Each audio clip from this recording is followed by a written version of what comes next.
ہم جس دشمن کی بات کر رہے ہیں وہ دشمن بھی حضرت موسیٰ علیہ السلام کے زمانے کا ہے، اور اس کا نام تھا قارون۔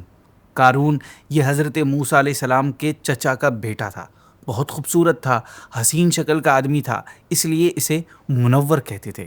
اور تو اور بنی اسرائیل میں توریت کا سب سے اچھا قاری بھی یہی تھا، اور بہت بڑا عالم بھی، اور لوگ اس کا بہت ادب کیا کرتے تھے۔ جب یہ غریب تھا تو بہت عاجزی کرنے والا با اخلاق شخص تھا، لوگوں کے ساتھ بہت اچھے طریقے سے پیش آتا تھا۔ لیکن جیسے ہی اس کے ہاتھ میں مال و دولت آنا شروع ہوئی، یہ بالکل چینج ہو گیا اور منافق بن گیا، اور یہ دولت مند اس طرح بنا کہ فرعون نے اسے بنی اسرائیل کا سربراہ یعنی لیڈر بنا دیا تھا۔ اس اعتبار سے یہ بنی اسرائیلی ہو کر بھی ظالم فرعون کا ساتھی تھا، کیونکہ فرعون بنی اسرائیل میں ایسے ہی آدمی کو لگاتا تھا جو ہر معاملے میں اس کے ساتھ وفادار رہے، اور پھر دیکھتے ہی دیکھتے یہ بہت امیر ہو گیا۔ اللہ پاک نے اسے بہت دولت دی، اور پھر ایک وقت ایسا بھی آیا کہ اس کے خزانے اتنے زیادہ ہو گئے کہ صرف ان کی چابیاں اٹھانے کے لیے اسے طاقتور لوگوں کی پوری ایک ٹیم بنانی پڑی، اور پھر وہ سب مل کر اس کے خزانے کی چابیاں اٹھاتے تھے، اور وہ لوگ بھی اس کے خزانوں کی وزنی اور بھاری چابیاں اٹھا کر تھک جایا کرتے تھے۔ جب قارون سوار ہو کر کہیں جاتا تو کئی خچروں پر اس کے خزانے کی چابیاں رکھی جاتی۔ ناظرین تصور کیجئے، امیجن کیجئے، اتنا امیر آدمی کہ اس کے خزانے نہیں بلکہ اس کے خزانے کی چابیاں ایک پوری طاقتور ٹیم اٹھا رہی ہے، اور پھر اسی دولت نے قارون کو اسلام کا دشمن بنا دیا، اور وہ کتنا بد اخلاق اور مغرور ہو گیا، اس کا اندازہ آپ اس واقعے سے لگائیے کہ ایک مرتبہ ہفتے کے دن قارون بہت اتراتے ہوئے اس انداز سے نکلا کہ اس نے اپنے اوپر سونے کی زین ڈالی ہوئی تھی، سفید رنگ کے خچر پر بہت قیمتی اور شاندار کپڑے پہنے ہوئے تھے، اور اتراتے ہوئے جا رہا تھا۔ اس کے ساتھ ہزاروں خادمائیں اور غلام بھی تھے جو کہ زیوروں سے بھرے ہوئے ریشمی لباس پہنے اور سجے ہوئے گھوڑوں پر سوار تھے۔ جب کچھ لوگوں نے اس کی اس شاہانہ انداز اور اس کی دولت کو دیکھا تو ان میں سے کچھ لوگ جو مال و دولت کو بہت پسند کرتے تھے وہ کہنے لگے، اے کاش ہمیں بھی ایسی شان و شوکت اور مال و دولت ملتی۔ واقعی میں قارون کا نصیب ہم سے بہت اچھا ہے۔ لیکن ان لوگوں میں سے کچھ اللہ والے بھی تھے جو سچے مومنین تھے۔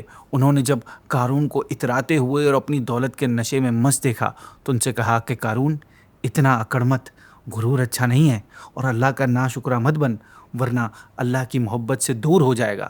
یہ جو اللہ کی نعمتیں تیرے پاس ہیں نا، انہیں اللہ کو خوش کرنے والے کاموں میں خرچ کر، تاکہ آخرت میں تیرا حصہ ہو جائے۔ انہوں نے ان سے کہا، اچھا کھا، اچھا پی، اچھا پہن، جائز نعمتوں سے فائدہ اٹھا، حلال چیزیں اور حلال کام کر، لیکن جہاں اپنا خیال رکھ وہیں ضرورت مندوں کا بھی خیال رکھ، جہاں اپنے نفس کو نہ بھول وہاں اللہ کے حق کو بھی نہ بھول۔ جس طرح تیرے نفس کا تجھ پر حق ہے، اسی طرح تیرے مہمان کا بھی تجھ پر حق ہے، تیرے بال بچوں کا بھی تجھ پر حق ہے، مسکین اور غریب کا بھی تیرے مال میں حصہ ہے۔ ہر حقدار کا حق ادا کر، اور جیسے اللہ نے تیرے ساتھ سلوک کیا ہے، تیرے ساتھ معاملہ کیا ہے، تو اوروں کے ساتھ بھی سلوک اور احسان کر۔ اپنے اس غلط ایٹیٹیوڈ کو بدل دے اور اللہ کی مخلوق کو تکلیف دینا بند کر دے۔ اللہ فسادیوں سے محبت نہیں کرتا۔ ناظرین آپ نے سنا ایمان والوں نے کتنے پیارے اور خوبصورت انداز میں قارون کو نصیحت کی، لیکن چونکہ قارون اپنی مال و دولت کے نشے میں بالکل اندھا ہو گیا تھا، لہٰذا اسے ان اللہ والوں کا نصیحت کرنا پسند نہیں آیا۔ نصیحت قبول کرنے کے بجائے وہ الٹا ان پر بھڑک گیا اور انہیں جواب دیتے ہوئے کہا کہ تم کس احسان کی بات کرتے ہو؟ کون سا فضل؟ مجھے تو یہ مال میرے علم کی وجہ سے ملا ہے، میں اس دولت کو اپنے علم اور اسکل کی وجہ سے ڈیزرو کرتا ہوں، تو اللہ نے مجھے یہ دیا ہے۔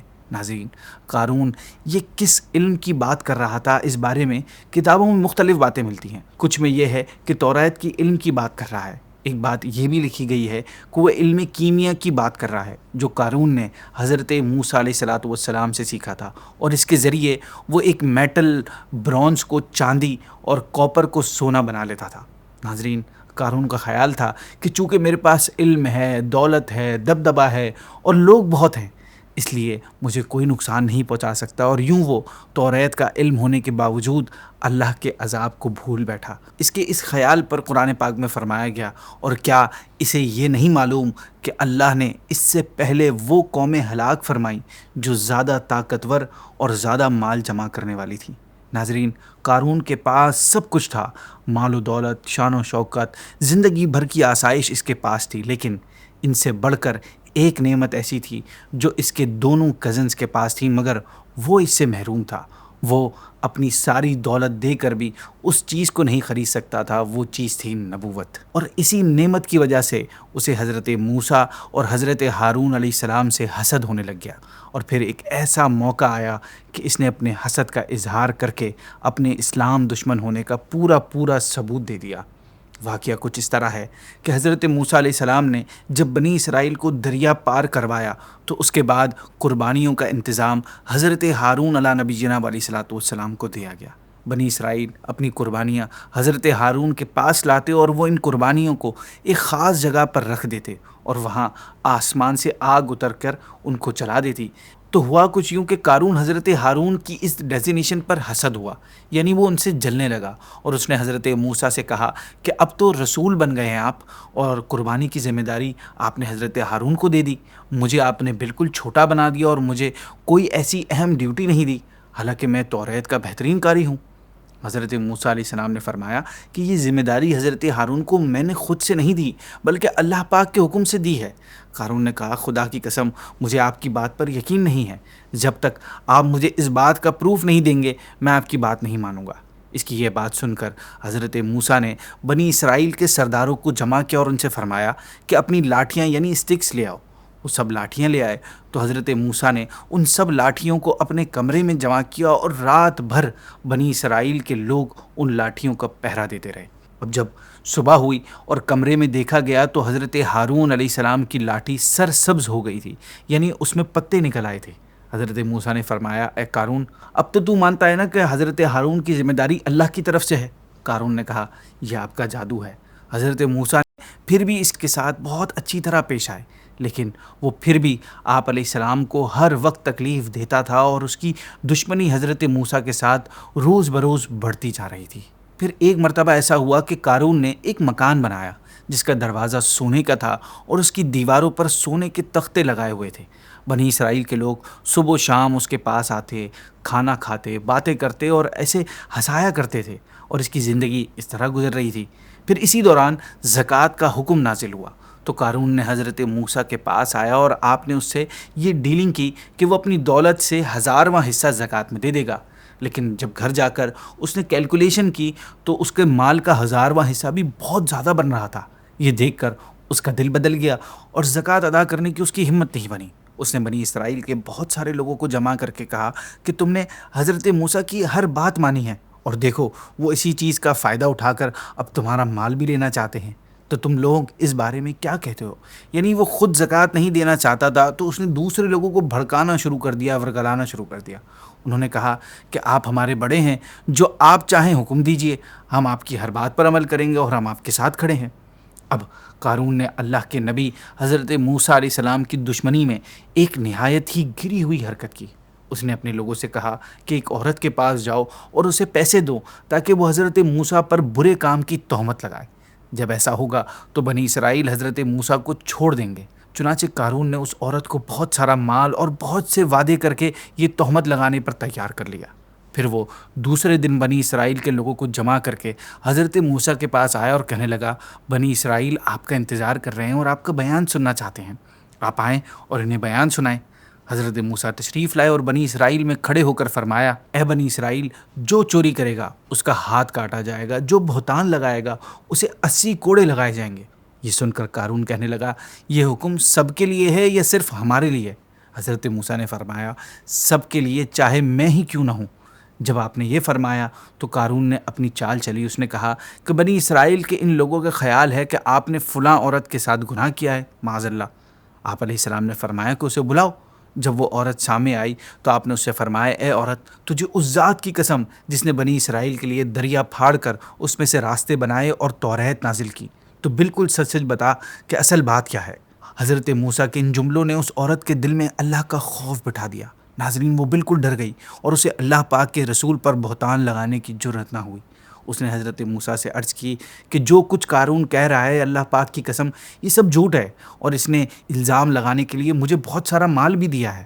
یہ سن کر اللہ کے نبی کی آنکھوں میں آنسو آ گئے۔ آپ علیہ السلام اسی وقت فوراً سجدے میں چلے گئے اور آپ نے اسی حالت میں قارون کے لیے بد دعا فرمائی۔ ناظرین، یہ قارون کے لیے کتنی بڑی بدبختی تھی۔ اگر کوئی عام سا مظلوم ہونا ٹوٹے دل کے ساتھ اللہ پاک کی بارگاہ میں ظالم کے لیے بد دعا کرتا ہے تو ساتھ وہ آسمان کو چیرتے ہوئے جاتی ہے وہ بد دعا۔ اندازہ لگائیے کہ حضرت موسیٰ کی دعا کا کیا اثر ہوگا، جو اللہ کے نبی ہیں، اور پھر آپ نے وہ روتے ہوئے دعا مانگی تھی۔ قارون نے آپ کا بہت دل دکھایا تھا، اس نے آپ کے ساتھ بہت برا کیا تھا، معصوم نبی پر الزام، وہ بھی اتنا بڑا اور گندا الزام۔ اللہ پاک نے فوراً آپ علیہ السلام کی دعا قبول فرمائی اور آپ کو وہی فرمائی کہ میں نے زمین کو آپ کی فرما برداری کرنے کا حکم دیا ہے، آپ زمین کو جو چاہیں حکم دیں۔ حضرت موسیٰ نے بنی اسرائیل سے فرمایا ہے، بنی اسرائیل، اللہ پاک نے مجھے قارون کی طرف بھی اسی طرح رسول بنا کر بھیجا ہے جیسے فرعون کی طرف بھیجا تھا۔ جو قارون کا ساتھی ہے وہ اس کے ساتھ اس کی جگہ ٹھہرا رہے، اور جو میرا ساتھی ہے وہ اس سے الگ ہو جائے اور میرے ساتھ آ جائے۔ یہ سن کر سب لوگ قارون سے الگ ہو گئے اور 2 لوگوں کے علاوہ کوئی بھی قارون کے ساتھ نہ رہا۔ پھر حضرت موسیٰ علیہ السلام نے زمین کو حکم دیا کہ انہیں پکڑ لے۔ آپ کی زبان سے یہ الفاظ نکلتے ہی زمین میں حرکت پیدا ہوئی اور وہ لوگ گھٹنوں تک زمین کے اندر دھس گئے۔ پھر آپ نے دوبارہ زمین کو یہی حکم دیا تو وہ لوگ کمر تک زمین میں چلے گئے۔ آپ یہی فرماتے رہے یہاں تک کہ وہ لوگ گردنوں تک دھس گئے۔ جب اتنا زمین میں دھس گئے تو اب ان کو عقل آئی اور وہ معافی مانگنے لگے، اور قارون تو آپ کو اللہ پاک کی قسمیں اور رشتہ داری کے واسطے دینے لگا، لیکن اب وقت گزر چکا تھا، آپ نے اس کی ایک بات نہیں سنی، یہاں تک کہ وہ لوگ پورے کے پورے زمین میں دھس گئے۔ حضرت قتادہ رضی اللہ تعالیٰ عنہ فرماتے ہیں کہ وہ لوگ قیامت تک زمین کے اندر دھستے ہی چلے جائیں گے۔ یہ اللہ کا عذاب ہے جو انہیں ان کی دشمنی کی وجہ سے ملتا رہا۔